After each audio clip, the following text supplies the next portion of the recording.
कविता कांची युद्ध यात्रा ये केमिति मिलन सत्ते शौर्य संगे सौंदर्यर आभा कांची जेमा पद्मावती संगे गजपति पुरुषोत्तम देवक शुभ परिणय सत्यव विधातार लीला अनुपमा सुंदरी से जेमा पद्मावती राजकन्या लज्जावती पुणी गुणवती विवाह बयस है उपनीत गजपति पुरुषोत्तम देवक वीरत्वरे मुग्धास तरुणी ओडिशार गजपति श्रीजगन्नाथ महाप्रभु सेवक सूर्यवंशर सम्राट गजपति कपिलेन्द्र देवक सुपुत्र वीर पुरुषोत्तम देव देइथिले विवाह प्रस्ताव कांची राजा उद्धत और आत्मगर्वी कही जगन्नाथ रथरे कुंडिचा यात्रा छेरा पहरा करुवा चंडाल राजा कन्या नुहे उपयुक्त चंडाल हाथ कदापि नदेवी दुहित अपमानित हेले गजपति राजा कांची कले आक्रमण जगन्नाथ बलभद्र महाप्रभु सैन्य साजी गले कांची युद्ध करी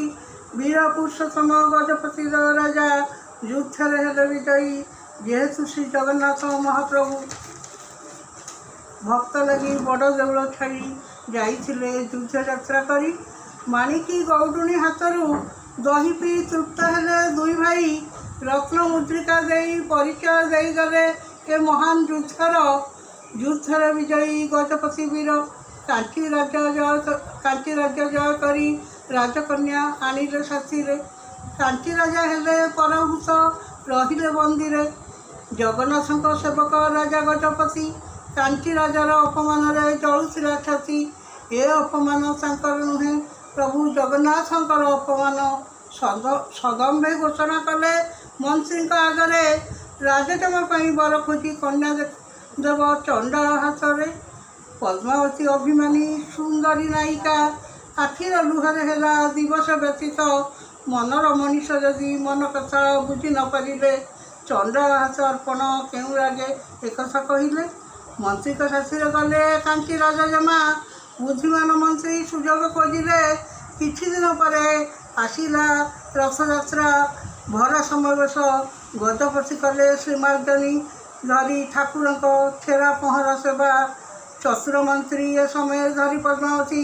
पहुँचले से कहले राजा को ए मुहूर्ते चंडाल राजा हस्ते समर्पिली पद्मावती कांची जेमा को आपण व्यतीत पद्मावती युगपात्र नहांती पृथ्वी वीर पुरुषोत्तम देव होइले अबाक केमिति नास्ति करिवे ए मुहूर्ते से जे जगन्नाथंकर चंडाल सेवक वीर गजपति संगे सौंदर्यमयी अनुपमा रूपसी पद्मावती मिलन सत्यव प्रभु इच्छा पद्मावती रथयात्रा अवकाशे बलिले पुरुषोत्तम देवଙ୍କୁ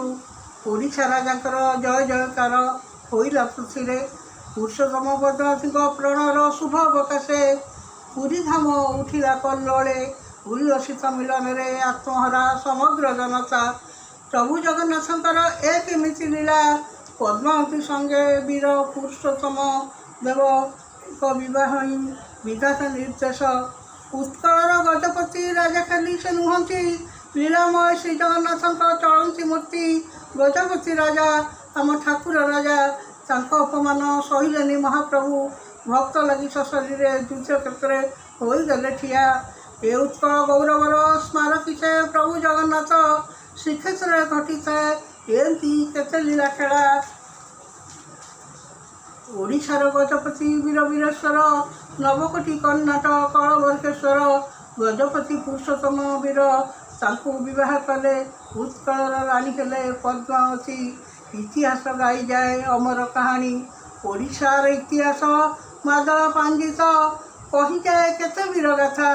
12 मासे 13 पर्व करी